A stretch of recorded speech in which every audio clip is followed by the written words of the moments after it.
To kick us off, another week, and I'm sure that if you've been watching for a while, you will be shocked to hear another Cisco CVSS announcement, CVSS 10 announcement, I should say. This one affecting Secure Firewall Management Center. This is a command injection vulnerability that was reported, allowing unauthenticated remote attackers to execute arbitrary shell commands targeting the Radius authentication subsystem. That affects the subsystem through improper handling of user input. It's only possible if the FMC is configured to use Radius auth for a web-based management interface, SSH, or both. So if you're using LDAP or SAML, you will not be affected by this. This one was found internally during security testing by software engineer Brandon Sakai. There is not any known in the wild exploitation currently, but we are seeing a lot of targeting of Cisco networking devices, especially more recently, especially by government-backed attackers. In terms of mitigations, there is a software update released that addresses the vuln. We will share the information on that. If you aren't able to patch immediately, the advised workarounds is to switch to local user accounts, external LDAP, or SAML single sign-on.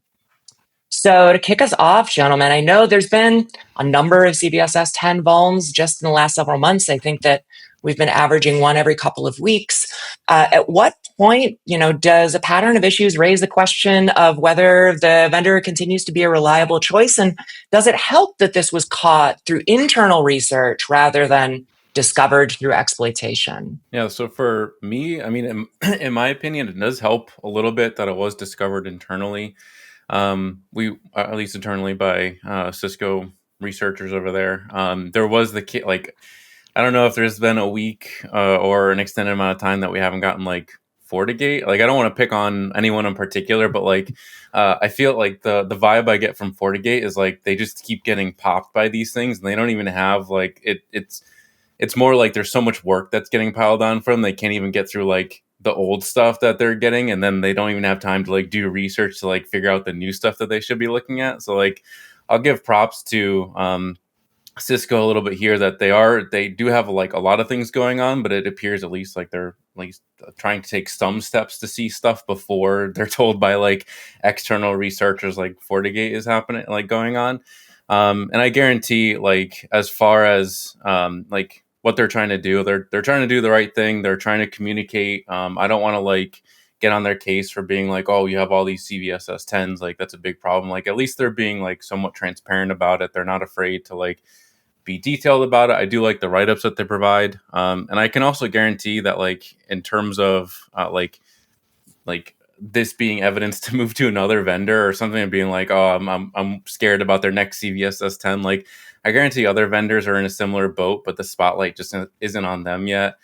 So this is more of a case of the devil you don't know is better than one you don't.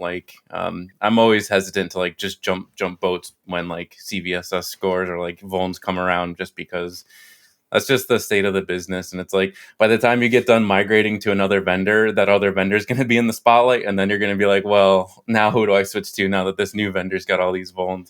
It's a tough game to play.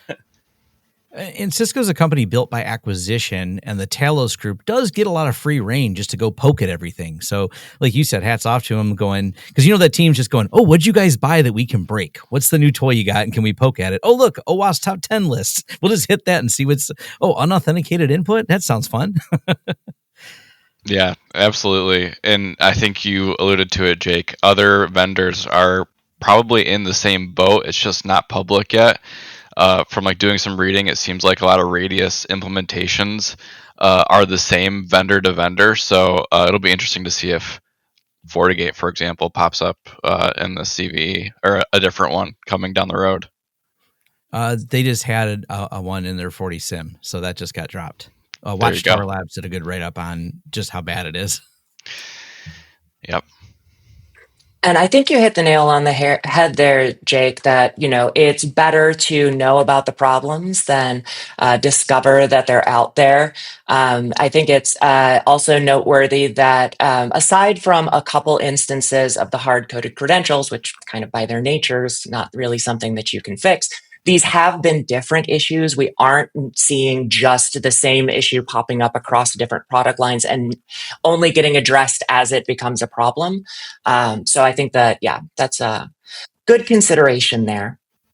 The other thing that folks may be wondering, is this a question of whether we should be using older auth standards like Radius or trying to migrate over to something newer or more identity focused like SAML if immediate patching isn't a good workaround? By the way, shout out, always try and shout out, love whenever the advisories include a workaround and recognize the reality that you can't always immediately patch, even if that's what we'd like to do. So a little kudos there for making sure to include that. Yeah, go ahead, Jake. In this case, that's almost a secondary question. The first one I would be asking is is this something that you even need publicly exposed? Anytime when I see management anything, and we're talking about public access, it kind of gets me kind of worried a little bit, because it's just a matter of time before someone gets into it, or it's just most of the time it's an unnecessary exposure. I do know that all cases are different, so that might just be a thing that you have to deal with. It just has to be externally exposed. So I get that, but just ask that question: does it need to be externally exposed? If it does, can I lock it down behind IPs? Can I put it behind a VPN? Can I do something else? That's what I would focus on more first, rather than the actual authentication that's going on. Because in this case, it wasn't the fact that they compromised. It wasn't an issue with Radius. It was, from what I could tell, it was more of they managed to get around Radius. So it's how long before they could find a way around SAML, some kind of SAML bypass or SAML SSO bypass. It's more about just locking things down, and it's not necessarily that. SAML, in this case, SAML SSO would be the strongest option. But again, if they find a way to get around that, it doesn't matter what strongest option. It's those MFA bypasses. It's it's great to have MFA, but there are cases where we've seen attackers get completely around it just by exploiting a particular vuln, and that seems that's what was the case here. Well, the unsanitized inputs is what really stands out to me. Filter your inputs. It obviously would take commands that it shouldn't have. That is the flag is how many more unsanitized inputs are on some of these products. That's probably how a lot of the testing is going. They just start fuzzing and sending everything to there and go, hey, look, it accepted this command and I got root.